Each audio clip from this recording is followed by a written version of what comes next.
Hello, I am Lisa J. Stocks, and let's get ready for this week's stock episode.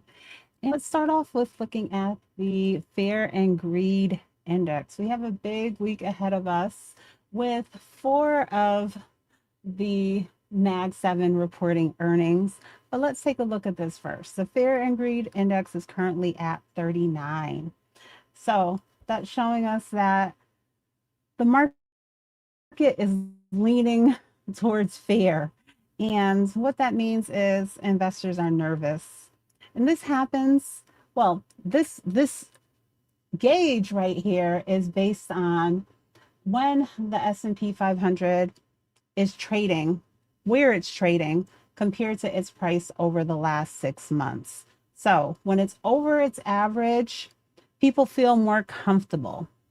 And when it drops, that's when investors start to pull back. So I don't bring this up every week, but this is something that you can use to help you to know what overall sentiment is when it comes to the stock market. Now, as I was saying already, the Mag 7, these are those Mag 7 companies, and out of them, we have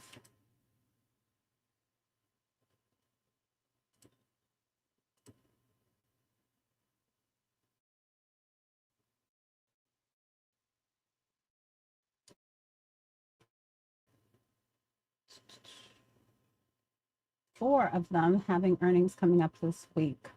Show more. Let's see. We have Microsoft, Apple, Amazon, and Meta. So we're going to talk a little bit about them today. But before we get into that, and I posted the earnings calendar on my community wall. I try to do that every week unless there's really not much of anything to talk about. But this is definitely not a week where I would skip it. So when it comes to the S&P 500, that is a way that everyone should feel comfortable with investing. You don't have to incorporate individual stocks in order to build a portfolio. There are many ETFs and index funds that, of course, are going to hold these names because these are mega cap companies. They have, they're at the top of what we're seeing as far as companies with the largest market cap in the US. So these are going to be leaders in many of our funds. Whether you like it or not, you are invested most likely into these companies right here. So out of those companies, everything is here is in the top 7 of these names. But this is an index that's been around for a long time. So anyone, and I'm not talking about a 3-year time span or definitely not a 3-month time span, but investing long term, you can't, historically, you cannot lose money by investing and holding long term when it comes to investing into a total stock market or the S&P 500. You just have to give it time. Investing and building wealth does not happen overnight, but it's something that you can really reap the rewards of by continuing to build into your portfolio. Now, Warren Buffett's advice is definitely to have investments into funds. And then he's all about finding those quality companies at those good prices. And that is something that we definitely could have the potential of finding this week because of, like I said, those earnings upcoming and seeing where the fear index is already. Now, let me give it, I want to show you something. Let me go back.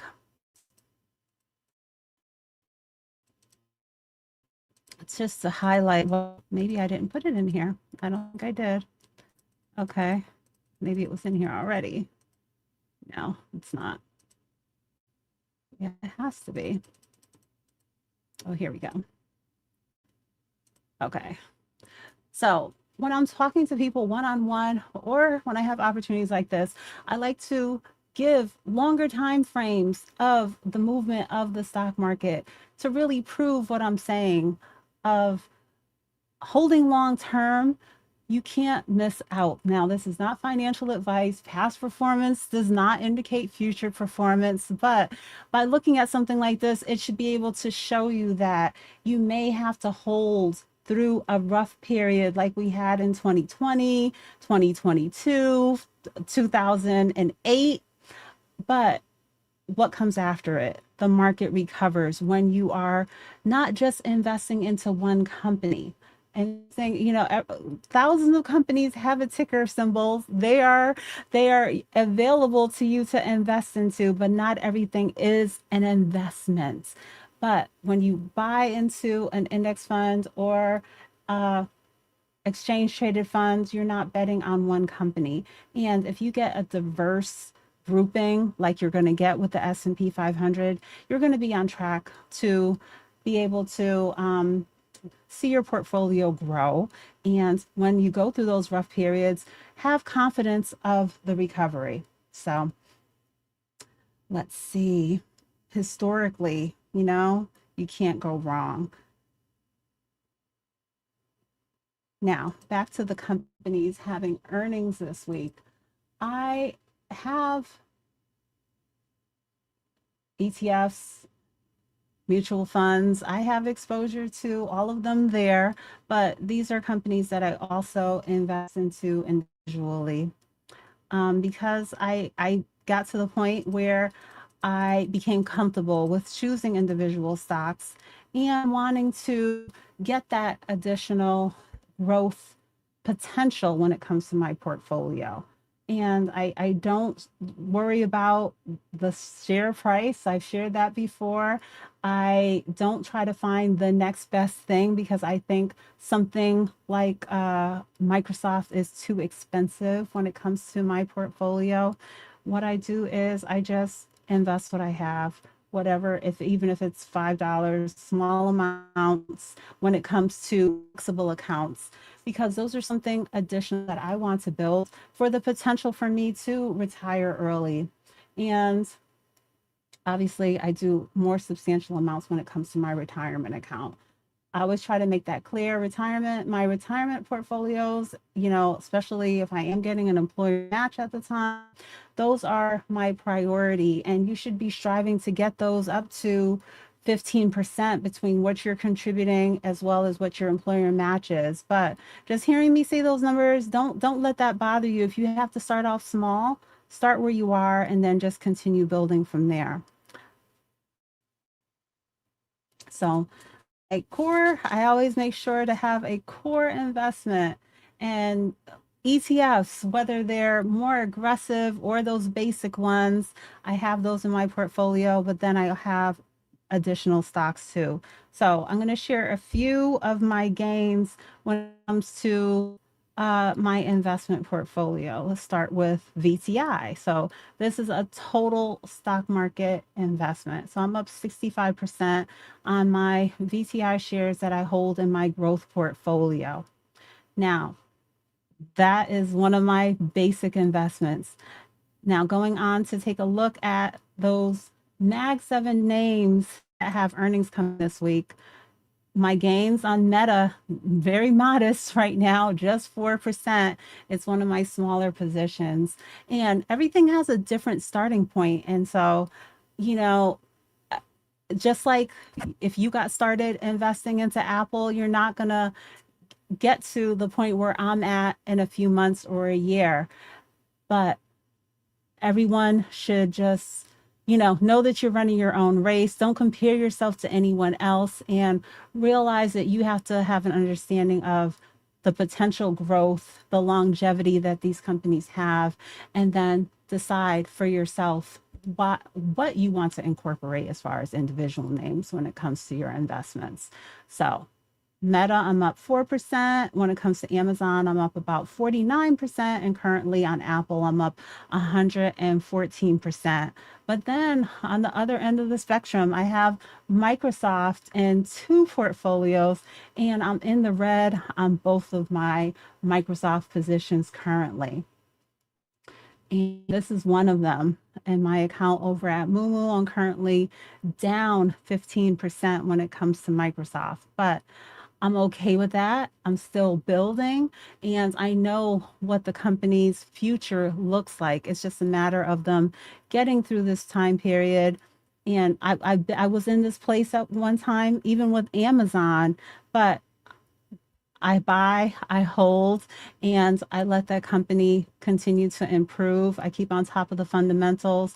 Those are the steps you have to take in order to be comfortable holding individual stocks long term.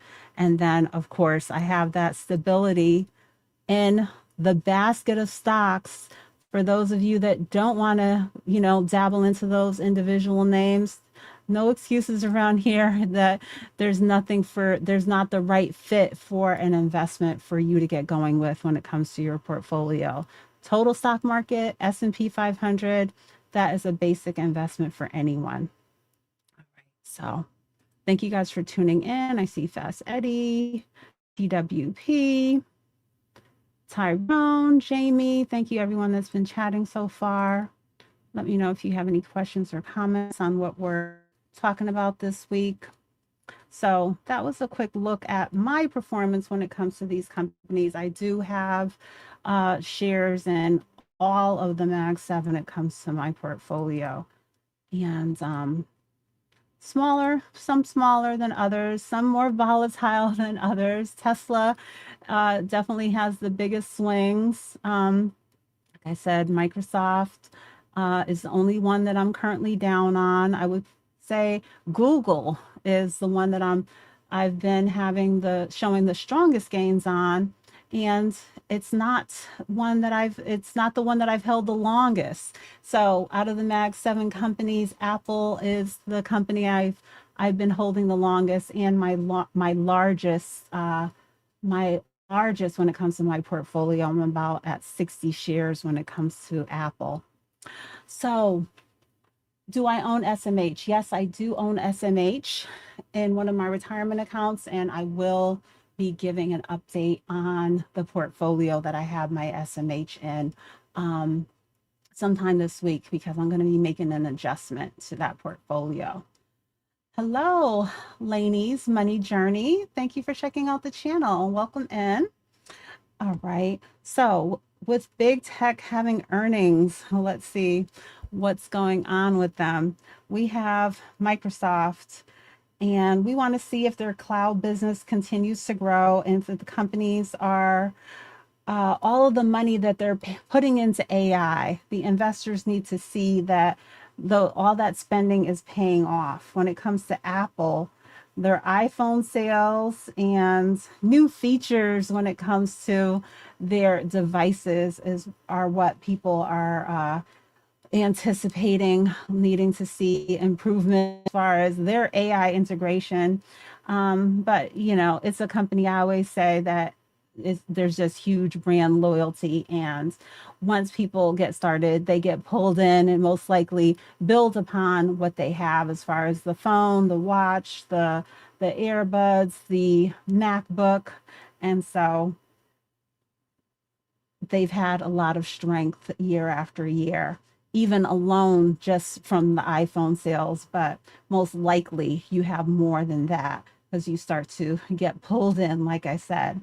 And then Meta, which is Facebook and Instagram, WhatsApp, all of those apps, that family of apps. It's all about ad sales and how much money they're spending on tech, and how it in time, just like with many of these other companies, all that AI spending, we want to see it really help the company to continue to thrive.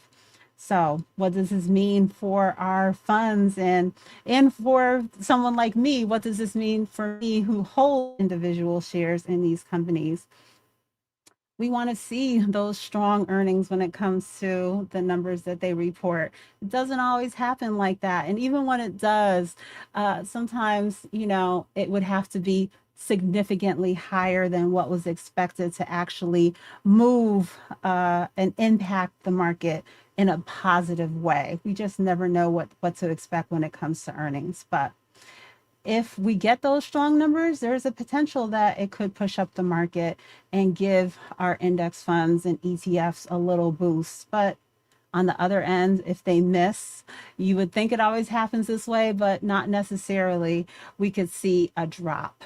But you have to be steady with your investing, and because there is so many big names reporting in this close time frame, if you are a long-term investor, and going back to what we touched on at the beginning of the show, that fear index kind of being in that shaky place, that showing us that investors are wary, you can use that as an opportunity to continue building on your long-term positions when it comes to your portfolio.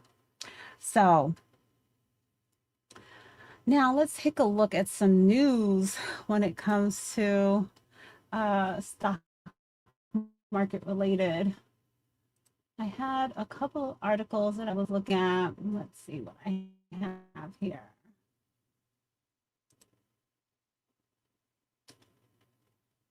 Try to make it a little bit bigger.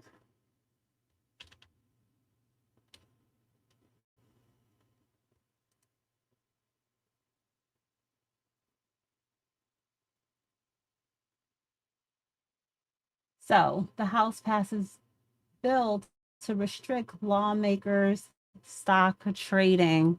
This is something that we've heard a lot of in the news, especially under this administration.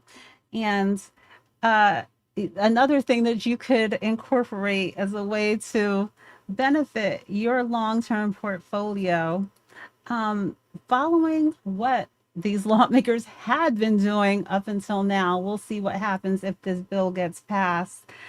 But the point of it is to restrict stock trading by these lawmakers. It's been a big thing. There's still a debate on what's going on, if they should be banned from trading altogether. But it's nice to see that at least they're keeping on top of this. They're trying to make strides to decide whether it's okay or not. But I think I have this. There are apps out there. There are definitely, this is Capital Trades. This is a site that you could use if you want to see what different politicians are trading. But you usually get the information a bit after the fact, because they have a certain time frame to report their trades within. But we've seen, whether it's Trump himself, his son, all these different big names. I see here Jim Himes at the top here, Democrat from Connecticut, all the different political affiliates. You can use a site like this to filter in and find out in what date range they were trading, whether it was a buy or a sell. So just a way of incorporating some potentially insider info to help to positively impact your portfolio, whether it's for trading or investing purposes. So, what do you guys think about the potential of them putting an end to restricting the lawmakers as far as trading? Excuse me. I did not bring any water up here, and I seem to need some.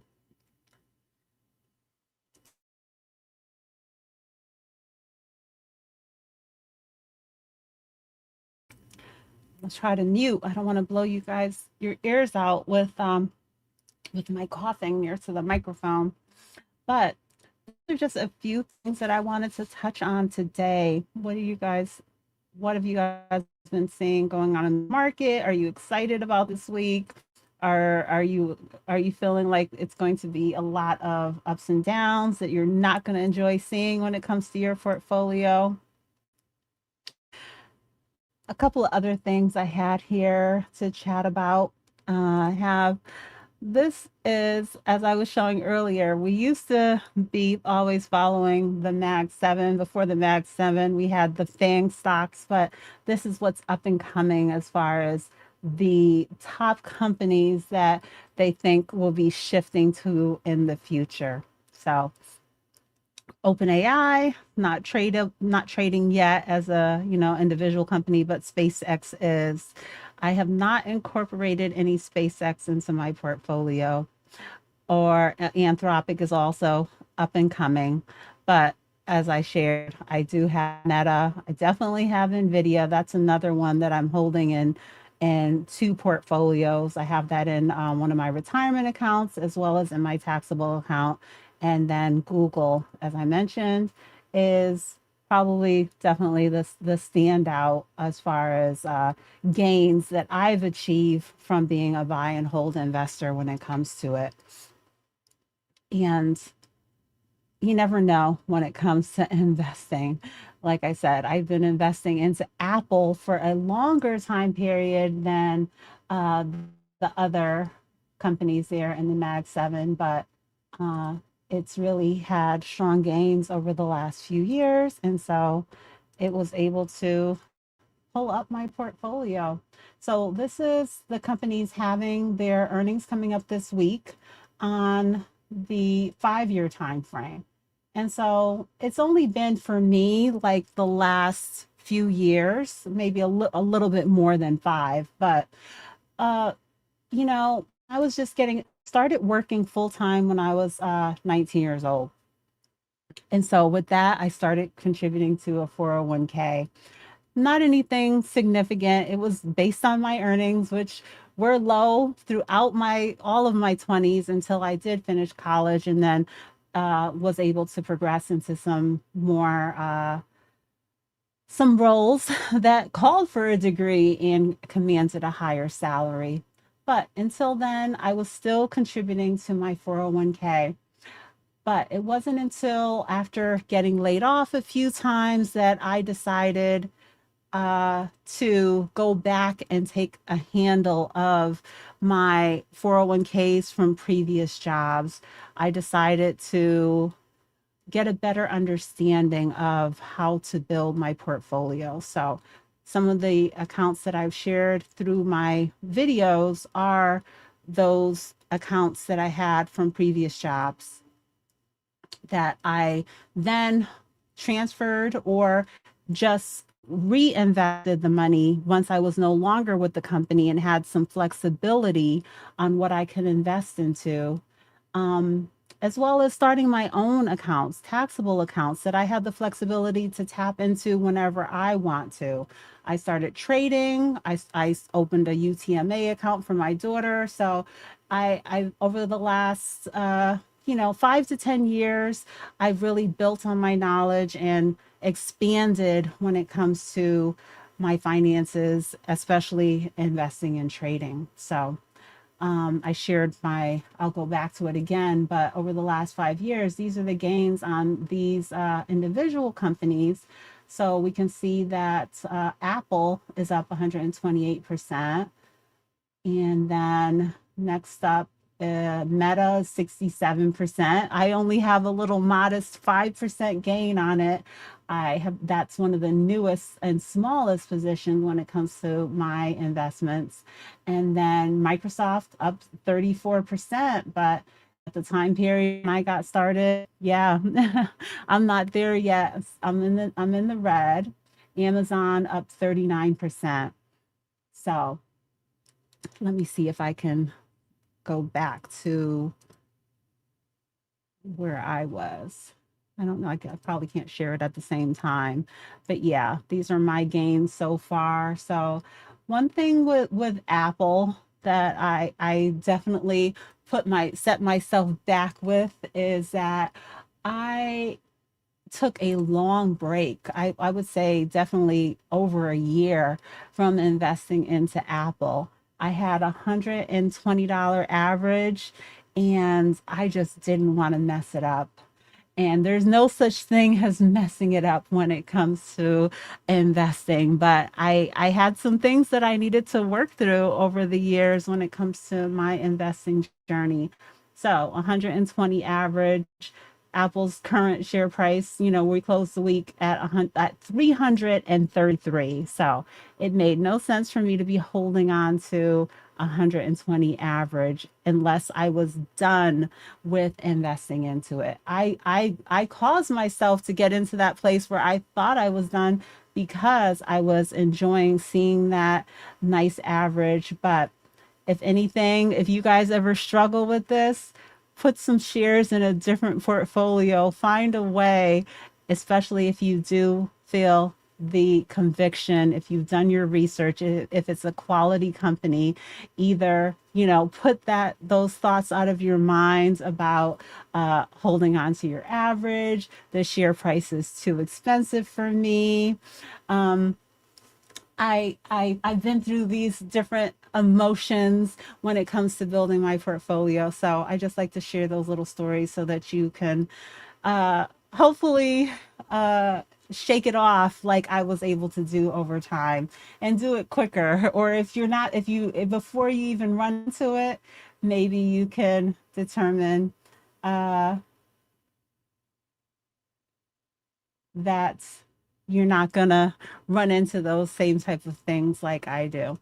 So yeah, Stock Talk David is saying build up those shares, LOL. I remember watching him as he was building towards his 100 shares of Apple.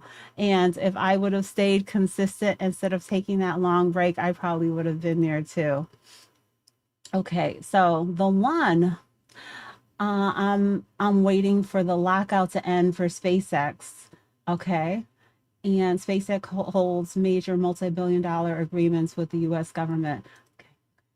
Yeah, I'm definitely waiting on SpaceX. I want to see how things shake out before I invest. For now, whatever little exposure I'm getting to my ETFs is that's how it's going to be. But it has dropped significantly from, there have been opportunities to get in for those of you that didn't get in at the actual IPO price, I think, which was like 135. But then by the time it hit the market, it was 165 going up towards 200. But, it came down below all of those points give give the potential for people to get in on it. Let's see.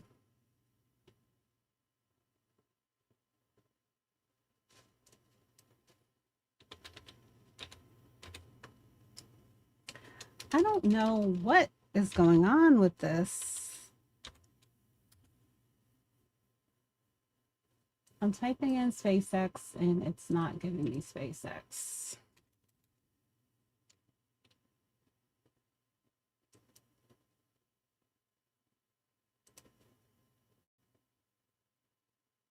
Then it's giving me this. And this is not the one that I want.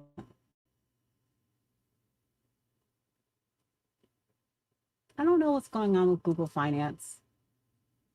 It's been doing this lately, and that is not the version. I don't know if they updated on me and I don't get the version that I like anymore or what. So, yes, I could see it was 113, but I wanted to, well, actually, it says 115 right now. But I'm a little annoyed that I'm not able to get my charts the way that I used to. But anyways, yes, it was about 160 on that opening day and now down to 115. So to each his own. If this is the right place that you want to get in, it's not for me. Like the one mentioned, he's waiting for the lockout period to end.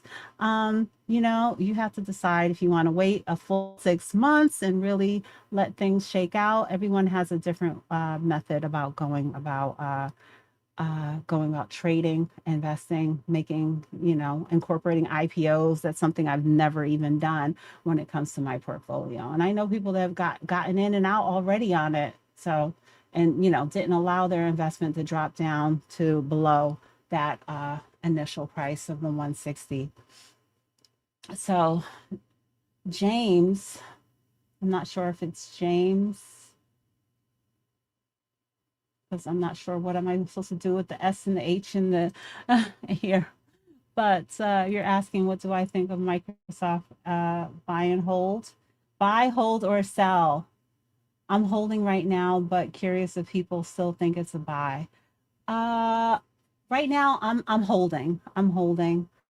I have two portfolios that I think I have enough of it. I'm it's one of those ones that I'm in the red on both of my positions right now, just because of the timing as to when I incorporated it. But Microsoft and Meta, I'm holding what I have. Um, Probably not going to build on the positions that I have into uh, Microsoft. I'm just going to be holding on. But I believe in the company. I believe in their long term growth and potential and the amount of years going forward that they have locked in with all of the contracts that they have going forward. There are many good aspects about the company for long term. The stock price may not show it today, but in time, I think it will turn around. And that's why I incorporated even more this year into my portfolio. So, but I will share, I usually try to share them at the end of my videos. Uh, a technical breakdown. You know, you have to figure out what's right for yourself. But anyone who's going to be incorporating individual stocks, there are certain points that can, you should, in my opinion, take the time to stay on top of. Like, what is the PE? What is the forward PE? An indication that can tell you where's the company at now and is it in expected to improve. Um, the revenue growth. You want to see that that's strong, you know? And with Microsoft, it is. And then, you know, low debt. And is it a thriving company? I don't really invest into penny stocks. Like I said, the companies, I have all of the Mag 7 in my portfolio. Outside of that, it's going to be other big names, AMD, like Taiwan Semi. Um, but I don't try to, you know, choose you know, I'm not gonna feel like I'm missing out. I'm not gonna get stressed about, well, I don't have any of that in my portfolio. It has been doing, you know, terrific. But that's one that after having my, you know, a few of those semiconductor companies in my portfolio, then I started that position into SMH. And so I'm settling, or not settling, I've decided to go in that direction as far as getting exposure there. So that's thanks. I'm in the red too, but think it will, yes.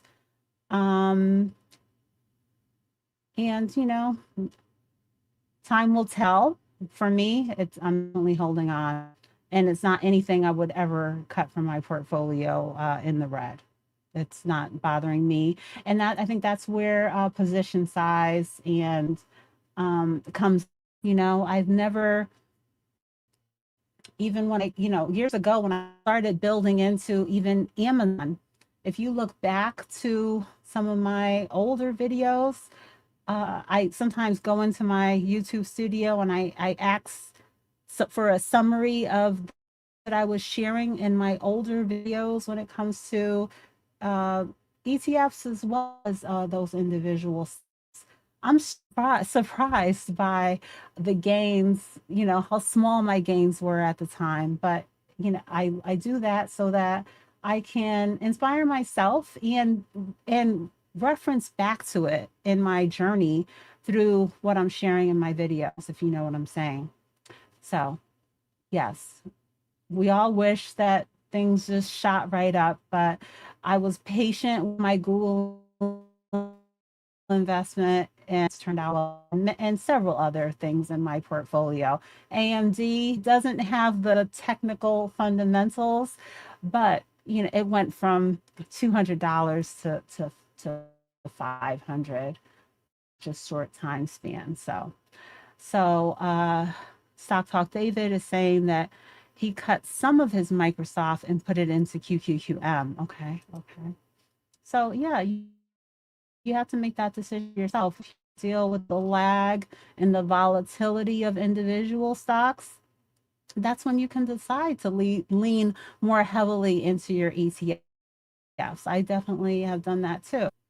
But yeah, I haven't been inclined to decrease as far as any Mag 7 names. Over the years, a few things that I have sold, I sold all of my Ford. It wasn't a significant position, but Ford, it just wasn't doing anything for me. It pays a dividend, but it was just moving from 10 to like $18. It did not have the role, didn't deserve a role when it comes to my growth portfolio. And then Disney and Target have been ones that I've been talking about for years now, things that I could have left out of my portfolio because they have not, during the time frame that I invested in, been thriving investments. So, but going forward, I built upon my knowledge, so I'll know what I want for the long term. So, and if something is speculative, or I feel I've been keeping up with the news, the fundamentals, like with Target, I wasn't that in tune with how drastic of a turn things could head for it. And it was just one thing after another. Same thing right now. I'm struggling with that patience when it comes to my net investment, but I'm going to hold on to that one. I don't want to have to sell my target at loss. At least it pays a steady dividend and it's not a significant position. So it seems like all the times when I have something in my portfolio that uh, didn't quite meet the test of being a long-term hold, the position size never that large as compared to those Mag 7 companies and other true blue chip names like my Taiwan Semi and AMD, for example. So, all right, I'm taking a look at the chat. Do you have any questions or comments?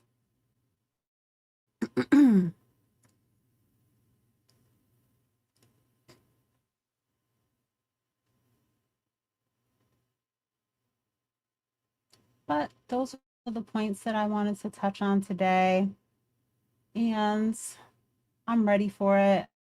I don't really dabble in option trading related to because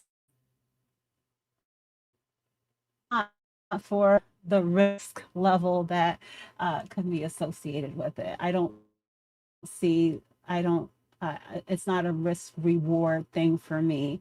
And so I dabble with small contracts when it comes to earnings plays.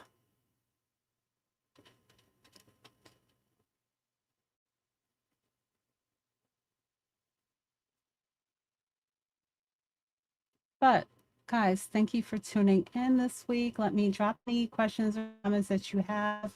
And be on the lookout. Have that notification bell on. If you're new here, consider subscribing to the channel or checking out some of my other videos and live streams to determine if you enjoy this content. But this is what we talk about over here. It's investing, all things money related, a little bit of credit cards and budgeting and things like that from time to time, but a lot of ETFs, long-term investing, focusing on planning for retirement, um, all things that are a part of my personal financial journey right now. So I'm going to wrap it up for today. Thank you guys for tuning in.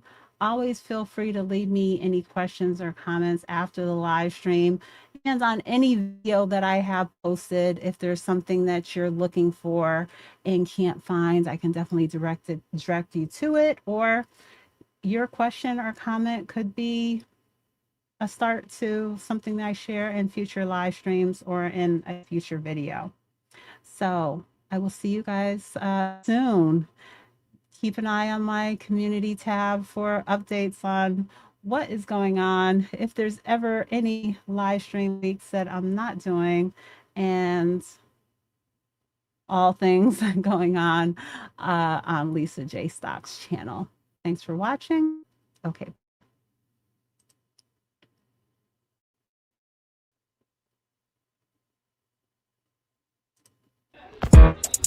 And to investments, she made a lot on YouTube. Lisa J Stocks. Lisa J Stocks, that's the channel. Hey. If you wanna make some money, visit Lisa J Stocks. Yeah, yeah. You will make a lot. If you wanna make some money, visit Lisa J Stocks. Hey. She'll make it pop. If you wanna make some money,